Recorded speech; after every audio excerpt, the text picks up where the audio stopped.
Este 15 de agosto se cumplieron 16 años del terremoto acontecido en la ciudad de Pisco. Bueno, ahí fue el epicentro, el año 2007.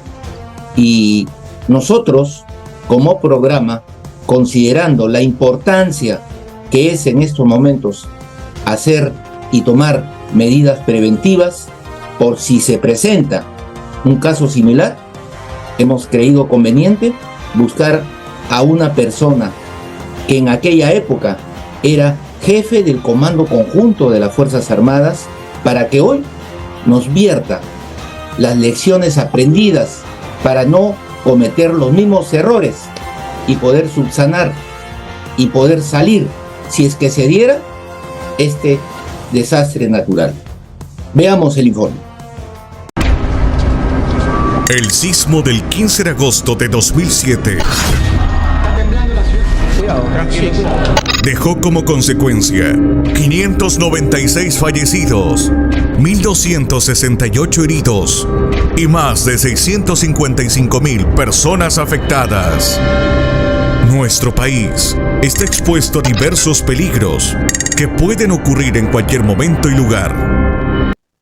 El 15 de agosto del año 2007 ocurrió el desastre más devastador sufrido por el Perú en lo que va de este siglo.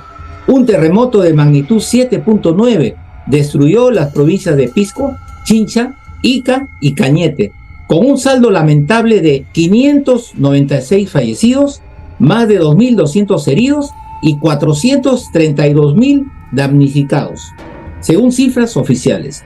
Han pasado 16 años y con la finalidad de motivar a la población a estar siempre prevenidos ante un desastre similar, nuestro programa ha invitado esta noche al almirante Jorge Montoya Manrique, en razón que en aquella oportunidad ocupaba el puesto de jefe del Comando Conjunto de las Fuerzas Armadas y estuvo a cargo de las operaciones de rescate y apoyo a los damnificados en el mismo campo de batalla. Almirante, buenas noches, bienvenido al programa. ¿Cómo está usted? Buenas noches, coronel, un gusto estar en su programa. Quiero aprovechar para felicitarlo por su tercer año continuo de información en su programa Yo Amo a mi Ejército. Creo que es un programa que nos honra a todos los militares, saber de que hay una persona, un colega, que se encarga de difundir las acciones que hace una de las instituciones más importantes del país. Lo felicito por eso, siga adelante con mucha fuerza, como siempre. Muchas gracias, señor, muchas gracias por sus palabras. Relátenos, por favor, cómo sucedieron los acontecimientos aquel fatal 15 de agosto ante la emergencia desatada en Pisco, lugar del epicentro del terremoto. Cuéntenos, señor, sus vivencias propias de aquella situación. Sí, voy a empezar relatando lo primero que sucedió y en cada punto quisiera hacer una recomendación de qué debía corregirse, porque es importante ganar las experiencias y recordarlas para no cometer los mismos errores o las mismas faltas que existen. Por ejemplo, lo primero que sucedió después del terremoto fue la comunicación. ¿Cómo sabíamos qué cosa había pasado y dónde había pasado? No había comunicación.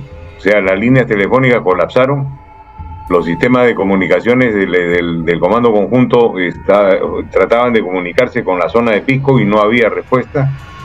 ¿Por qué? Porque en la zona de Pisco el mar había subido, porque junto con el terremoto hubo un tsunami, había inundado las instalaciones de la Fuerza Aérea hasta 1,5 metros de altura, la zona de oficinas y de viviendas, y por lo tanto no tenían energía y no había comunicación.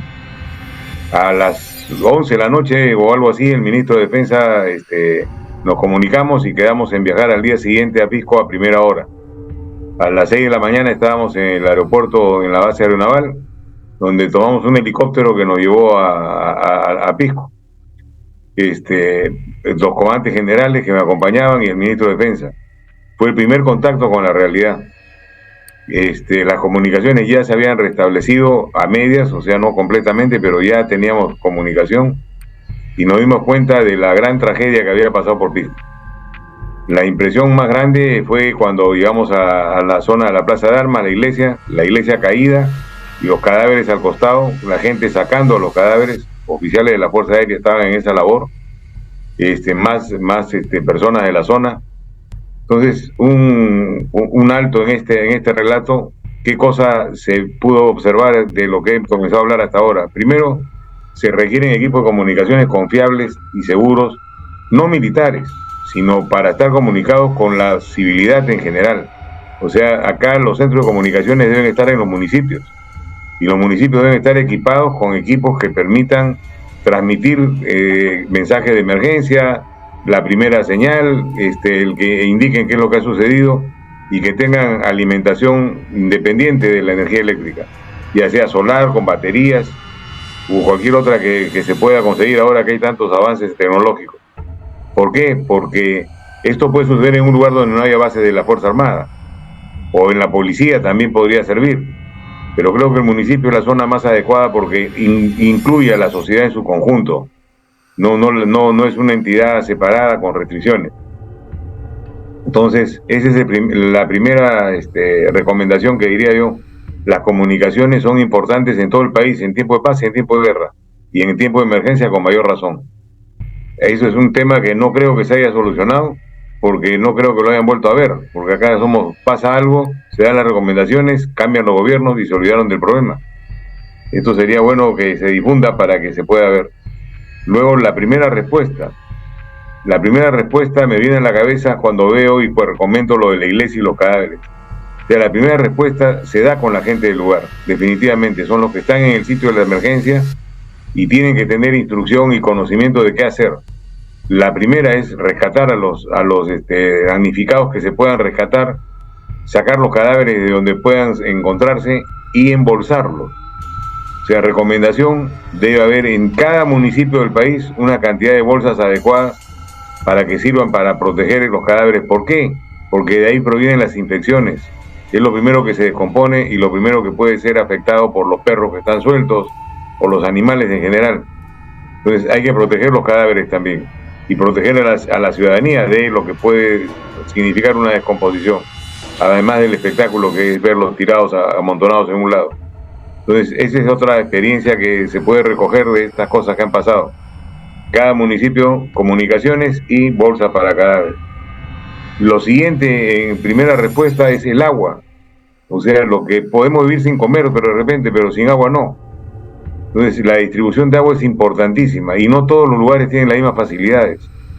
En Pisco organizamos un reparto de agua organizado, estuvo a cargo un general del ejército, y las cisternas fueron prestadas por las compañías pesqueras que habían en la zona, más las cisternas del ejército y de la Fuerza Armada y de los bomberos. Se amplió todo lo que se pudo y había una distribución de agua de todos los días porque no había cañerías de aguas operativas, se habían roto, ¿no? Hasta que se fue restableciendo poco a poco la situación.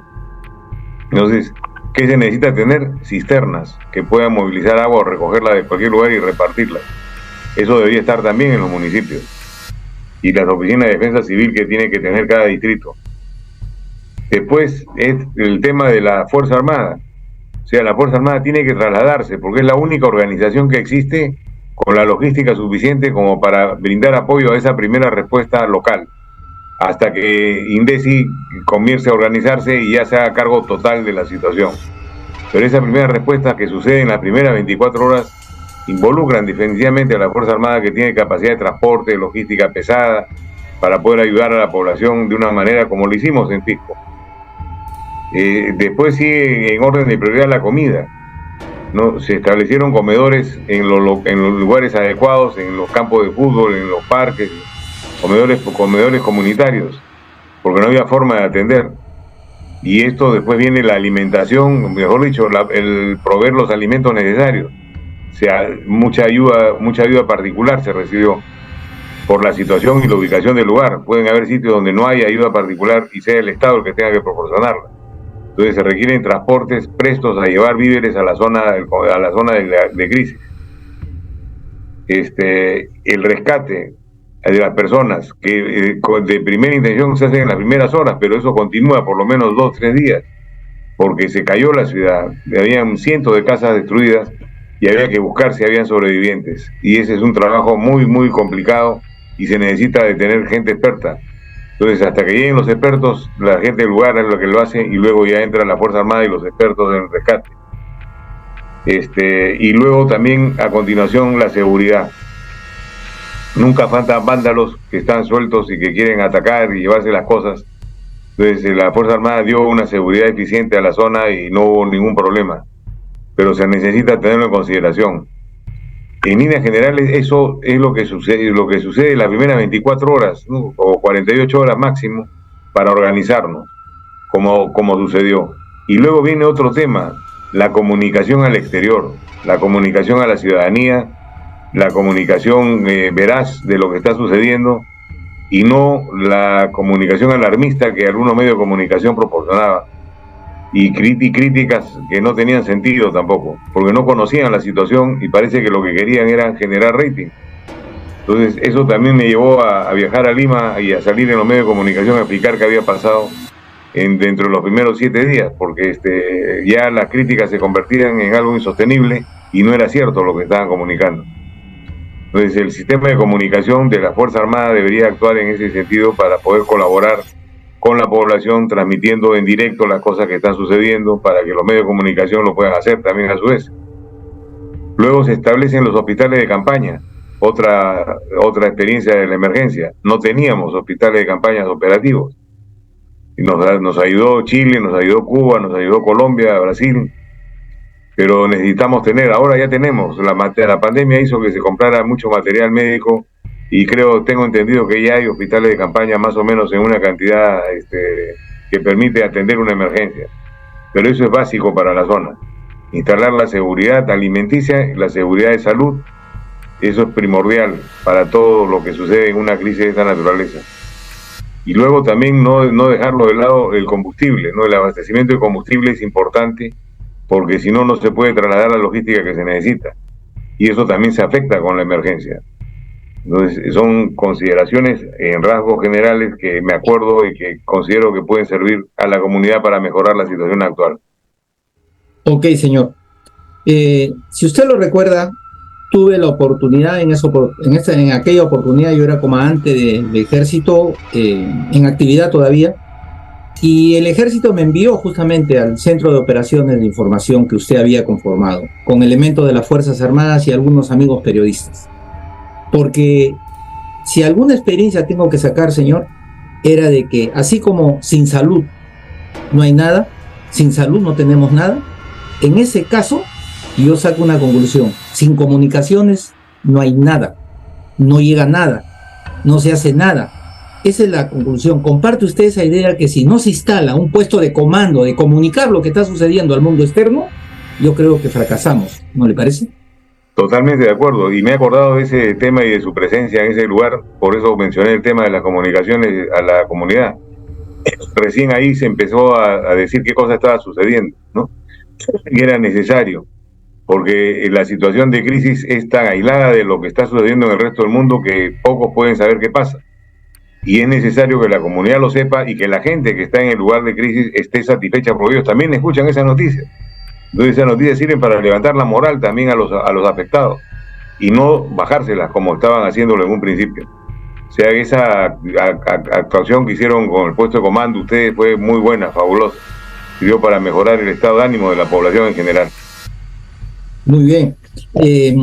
Como congresista de la República, ¿qué mensaje le da usted a la población? A la población que nos va a ver seguramente esta noche o en el programa que queda grabado, porque consideramos que con su experiencia de haber estado en el lugar de los hechos, ¿qué mensaje le da usted a ellos? Como ante un probable caso de esta naturaleza, un sismo, un terremoto, que nadie... Claro, lo primero que es que esto puede suceder en cualquier momento a cualquiera. O sea, somos un país sísmico y en cualquier momento nos puede agarrar uno. Tener preparada su mochila de emergencia. Eso ayuda a sobrevivir las primeras 24 horas. O sea, tener agua, algo de raciones secas, de comida, que puedan soportar algo de primeros auxilios. Una mochila como recomienda Defensa Civil, es necesario que todos la tengan.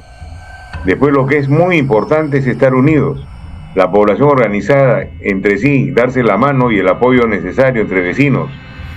Si bien se cuenta con las organizaciones de bomberos, de serenos, de la Fuerza Armada en general, que dan este soporte, la población organizada tiene un potencial tremendo, ¿no? Y normalmente la Fuerza Armada se encarga de hacerlo, pero esto también puede ser iniciativa de los vecinos en los lugares donde no están. Saber que todos dependemos unos de otros, y mientras más unidos estemos, mejor vamos a pasar la situación de crisis y vamos a poder ayudarnos y salir adelante. El peruano no debe olvidarse que somos únicos en el mundo, somos especiales, tenemos mucha iniciativa, somos emprendedores, somos solidarios y sabemos trabajar en comunidad. Tenemos que aprovechar todas esas fortalezas que tenemos como población para salir de las crisis que pudieran presentarse. Dios quiera que no suceda nunca, pero sabemos que la naturaleza es dura y este año, a fin de año, tenemos en espera algún niño complicado que puede generar inundaciones en unos lugares y sequías en otros. Entonces tenemos que estar preparados siempre. Vivimos en un país de emergencia. Muy bien, señor. Muchas gracias por haber estado esta noche con nosotros y habernos dado esas recomendaciones que estoy seguro servirán de mucho. Muy amable. Gracias a usted, coronel, por el magnífico programa que tiene. Y siga adelante, con fuerza. ¡Viva el Perú! ¡Viva el Perú! Permiso.